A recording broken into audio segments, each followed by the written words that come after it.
6 হলো কি, হরমুজ বন্ধ হলে বিশ্ব থেমে যাবে। ইরান শেষ অস্ত্র ব্যবহার করবে এই হরমুজ বন্ধ করেই, এবং হুতির কাছে আরেকটা অস্ত্র আছে, সেটাও হুতিকে দিয়ে ইরান বন্ধ করে দিবে। যখন ইসরায়েল আক্রমণ শুরু হবে তখন মরণ বাঁচন কামড় উভয় পক্ষই দিতে চাইবে।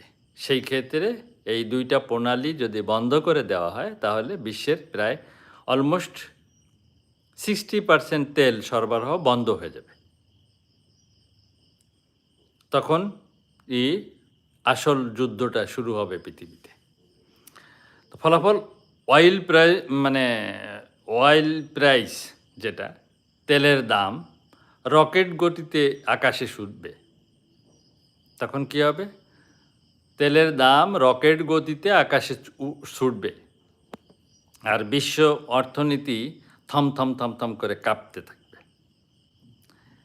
স্টেপ 7 কি হবে? শেষ সীমা, নিউক্লিয়ার থ্রেশহোল্ড।